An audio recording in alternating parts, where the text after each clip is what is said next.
What's going on, guys? I am Toxic Jordan. Welcome back to the channel. So today we are going to be doing a little should you summon video for the new DOKKANFEST BARDOCK. I do not think you should. I think you should skip. Alright, thank you guys for watching the video. Have a good one. No, I'm just kidding. But yeah, certainly that is the simple answer. We're going to get into a very, very long-winded explanation with multiple, bits and pieces of evidence here.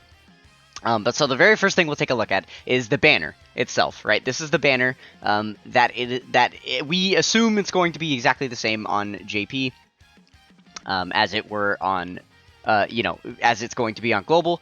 It's pretty safe to assume that all of the units are going to stay the same. If that is the case, then I would say this is kind of an L banner. Because you have the new BARDOCK, who is really, really good, right? And then you have the Tora, who is pretty good as well. And then you have the Majin, Vegeta, and the Broly that are kind of alright. I mean, the Majin Vegeta is better, but you really have to run him with Vegeta and Trunks in order to get the full value out of him. Otherwise, he isn't really the best. He's like a tanking unit that depends on Vegeta and Trunks to be able to have his tanking. So, yeah.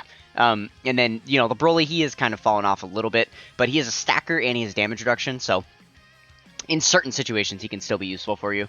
And then, unfortunately, the rest of the banner is pretty much just an L. So yeah, the banner overall, I think, is not that great. That you definitely could get more value for your stones than this. This is pretty bad.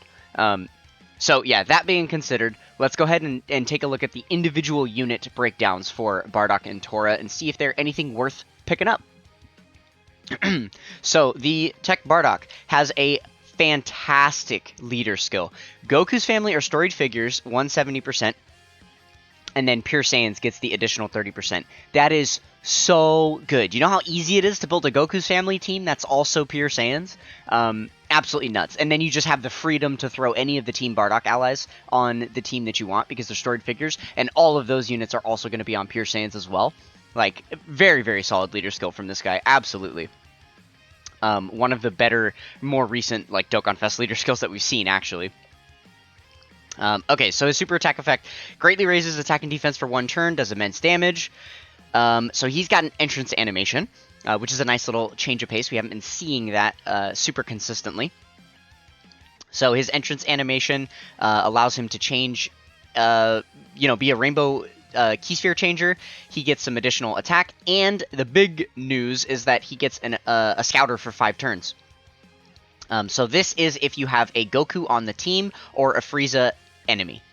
That is super easy to do. You're pretty much always going to have this guy with a Goku on the team, right? Considering he's a Goku's family, leader, it would only make sense. And that is super, super easy, condition to do. So as long as you make sure you have a Goku with him, he'll be getting a scouter for the first 5 turns, which is huge, and then the Rainbow Key Sphere changing, which is also really big.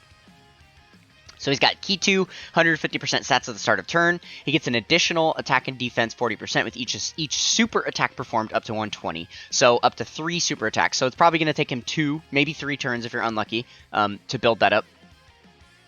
Okay, and then he gets attacks effective against all types with 1 key sphere, with 1 rainbow key sphere obtained, and then an additional 50% stats with 2 key spheres obtained, and then he gets guaranteed crits with 3 or more rainbow key spheres. That is this last part of his passive is really what like makes or breaks this unit, because without this last part, if he just had all the upper portion up here, I'd say he's good but not great. He really does need the additional rainbow key spheres selected in order to like pack that extra punch, especially on turn 1 before he's gotten all of these stats built up. You're really going to want to see these extra stats here, just to help him sponge hits a little bit. I mean, he does have the great defense raise here, but he's not stacking that or anything, right? And he's got no additionals in his passive. That's one thing that's really, really surprising to me, because they've been doing this a lot with the newer DOKKANFEST units. They've been giving them a ton of additional attacks, right? Ways to just launch like a ton of different additionals. Like, really, that's it. And there's just no additional attacks in this guy's passive. I mean, granted, he does have, you know, this extra stuff that's going to allow him to hit a little bit harder, but it's hard when you have a unit that needs to do multiple super attacks in order to build up stats, and then doesn't also have a way to get additional super attacks in his passive. So you're going to want to put full additionals on this guy if you do summon for him, for sure. He's going to really, really rely on those. But this unit does tend to maybe fizzle out after the 5th turn, because when he loses his entrance animation, he's not going to have the Scouter ability anymore. And he's also going to stop changing Rainbow Key Spheres, which is going to make it a lot harder for you to get the extra part of his passive here. So yeah, this guy really, really does just kind of fizzle out. He is super, super strong up front, and then after those first, you know, few turns, it's not the best. Which, that honestly is not the worst thing in today's meta, because they've been putting out tons of different fights that are really difficult and short. So he works perfectly in a lot of the red zone stages and stuff, because you're going to be able to, you know, burst out for the first 5 turns, and then by the time he loses his entrance animation here after the 5 turns are up, the event's over. Because you're not really going super long in these events, right? So yeah, and the other thing to keep in mind is that this entrance animation activates from the first turn that he arrives. So if one of your, you know, if you're running his team, so you have him and then a friend lead that's also him, you know, assuming one of them comes up on the 2nd turn or the 3rd turn, then their entrance animation will last a few extra turns. So you might be able to, you know, extend this to turn 6 or turn 7 even, which could be very, very helpful for you. Okay, so he also has this active skill here. It's very standard stuff: ultimate damage to enemy, and attacks become critical hits in the turn. That is, you know, pretty expected to see with these, you know, with these these active skill super attacks nowadays. So the activation condition here can be activated when there's another 3 or more Team Bardock category allies starting on the team starting from the 3rd turn of battle, or when HP is 50% or less starting from the 5th turn of battle. So it's a good thing that he has multiple conditions to activate this, because I know in the past some of these active skills were really, really tough to get off, because they would have one condition that would allow them to proc it, and if you didn't have the right units on the team or something, then you were just SOL, right? But this guy has 2, so that is really good. I am personally not a huge fan of the conditions itself. Because you... okay, so we'll start out with the first one, right? The Team Bardock category allies. I suppose you have all the free-to-play units that you can run, but nobody wants to run those, right? Like, I mean, I guess you have the new Tora, and then you have the physical Fascia, the banner unit that came out on the Peppy Gals banner. So, like, you do have some Team Bardock category allies that are, like, strong enough and definitely worth running. But, like, who do you want to run? If you're running a Goku's family team, right, with pure Saiyans and stuff, you're trying to do a 200% build, are you really going to throw those guys on the team? Like, come on. There's so many better options on Goku's family than any of those Team Bardock, you know, category allies could even hope to match up to. So I really don't think that many people are going to be relying on this first condition, which essentially to me makes it like he doesn't have this condition, because there's very, very rare opportunities for you to be able to get this this activated. And then the other one, you need to be below 50% HP, and it has to be the 5th turn of battle. I hate dual conditions like that. If this was or, I guess... or right here. If there was an or, then that would be perfect. So basically, if it was when you're 50% or less, you can activate it. Or when you're 5 turns from the start of battle, you can activate it. That would make this guy really, really good. That would make this active skill very, very useful. But because they have these combined conditions with some type of condition and then also a turn restriction on top of that, I think that it's not that good, even though he does have 2 separate activation conditions. They're both still heavily limited. Okay, so then moving on, he's got some decent links. I mean, Saiyan Warrior Race, Saiyan Lineage, I guess. Prepared for Battle is nice. Fierce Battle, obviously. Saiyan Pride is probably not the best. I mean, if you're running him with, like, all the Team Bardock category allies, then sure. But other than that, the only other units that have Saiyan Pride are, like, Super Saiyan Vegetas. And, like, Vegeta units, and you're not going to really run him with them, because he's Goku's family, right? Yeah. So... I don't know, his links could be a little bit better. But then he's also on some very, very good teams. When I say good, I mean he's actually on bad teams. It's a good thing that he's on the bad teams so that he can buff them, because he's a very good unit. That's what I'm trying to say here. So, you know, teams like Low Class Warrior, Team Bardock, obviously, All Out Struggle, Connected Hope, Storied Figures, and Trusted Will. All of those teams need as much help as they can get. So the fact that they are getting this you know, Bardock unit is very, very good. And then overall, his stats look very, very solid. So yeah, this guy is going to be a hit for sure. Oh, and it's also worth mentioning that there is the free-to-play, Team Bardock member. You can farm up his super attack free-to-play, and those events are actually going to be live every single day for this celebration. So that will be fun stuff. You'll be able to get free super attack farming from him. Okay, now let's go ahead and take a look at the Tora. So he is a sub-lead for the storied figures category here. No surprise there. So he raises attack for 1 turn, causes supreme damage to enemy, and then raises superclass allies attack by 30% for 1 turn. So I actually haven't read through this kit yet. I already don't like him though. This is usually a bad sign. Unless he's going to have, like, some insane... Because, okay, the thing is, raising attack by 1 turn. This means you're going to want to run this guy in slot 1, or maybe slot 2. But definitely not slot 3, otherwise you're not going to be getting use out of this, right? The best type of units that have this ability are, like, the STR LR Carnival Goku, right? He has this ability, but then he's also a tank, so you can throw him in slot 1 to make sure that when he gets his super attack off, he's going to be buffing the whole rotation with this... with his super attack effect. I don't think you're going to be able to rely on that with Bardock, but we'll see.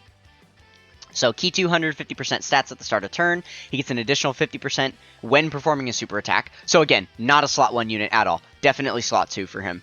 Because he's getting the additional stats on super. And he doesn't have a defense raise on super either. Plus an additional attack and defense, 20% per storied figures category ally on the team. Okay. L. I hate it. I don't like this unit, because now, okay, so now on top of having a weird condition here, they gave him the ally support, which is why he doesn't also have the defense support here, because they like to make units really tanky or good support units. It's very, very rare that they do both, right? So... yeah, I guess it looks like they're heading toward the attack bits with this guy more than... I don't know. Let me read through the rest of the kit and we'll see here. But the fact that they're limiting him to the storied figures team here, and you have to basically run him with the Team Bardock category allies, it's like, that's rough. Chance of performing a critical hit and chance of evading super attack, 10%. And reduces damage received by 10% per Team Bardock category ally attacking in the same turn. That's horrible. Yeah, it's a good ability, but the fact that you need the Team Bardock category allies for it, it's just like, okay. And then storied figures category ally support, okay, great. And then, what did I do? Sorry, I accidentally clicked the link. There we go. And then all allies, 30% support when there's a Bardock in the same turn. Okay, so basically this guy cooks, and he's an absolute menace on the Team Bardock team. Off of the Team Bardock team, where you're not getting basically any of this, right? Let's assume you're only getting like 40% of this because of him and the Bardock, and then no other storied figures on the team. You're not getting the all ally, or maybe you'll get the all allies buff, I guess, but you're not getting the additional 30% buff for storied figures here. You'd only be giving that to like Bardock, and then you'd just be getting like, I guess, 20%. Well, hold on, because if you're just running him with Bardock, you're getting 10% damage reduction per character, so that's 20, and then also 10% chance to crit and 10% evasion. So you'd have 20% chance to crit, 20% chance to evade, and 20% damage reduction if you had him linked in the same turn with Bardock. So this guy's good with Bardock, insane with a full Team Bardock team, and without either, he's kind of trash. That's pretty much it. You could say the exact same thing about his links that you could about Bardock's, and you can't say the same thing about his categories. This guy has much less categories to cover, right? He's pretty much good for low-class warriors, Team Bardock, storied figures. That's the one upside, I guess, to his kit, is the fact that he's only good on the teams that, well, the teams that he's on. He doesn't have, many options to be run outside of the Team Bardock team, as you can see right here. So, yeah, I don't know. I think they definitely could have done this guy a little bit better. He's alright. But same deal, you're going to be able to farm up his super attack for free, so that is a nice bonus. So yeah, I don't know. They're really good, right? But I just don't know if it's worth based on stuff that could be coming. And just thinking about, what stuff is coming up could potentially be a lot better. So, let's go ahead and transition to talking about potential future stuff that's going to be coming up on Global, now that we have all the information for this banner and these units. So, coming up, we have Saiyan Day. March 18th is Saiyan Day here. So, this is the previous Saiyan Day banner here when Majin Vegeta came out. As you can see, all of the previous Saiyan Day units are on here. Just to prove it real quick, we will show, I pulled them up. So, the 2022 Saiyan Day was Majin Vegeta, 2021 Saiyan Day, Broly, 2020 Saiyan Day, Bardock, and then the 2019 Saiyan Day is the transforming Vegeta, and beyond that, back in like year 2 and year 1 of the game, they didn't follow the same patterns, so we don't have to look into those. But yeah, so all of the previous Saiyan Day units do return on the Saiyan Day banner, so you can expect to see a lot of these same units here, at least the transforming Vegeta, the Bardock, the Broly, and then the Majin Vegeta should all be featured on the banner. That would be something to expect. And then the other few units could change out, probably to be like...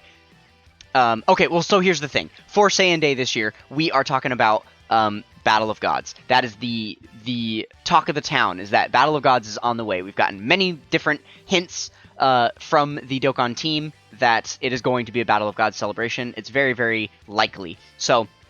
assuming that, we may get a new DOKKANFEST God Goku. That could be, one of the best units in the game at the time of release.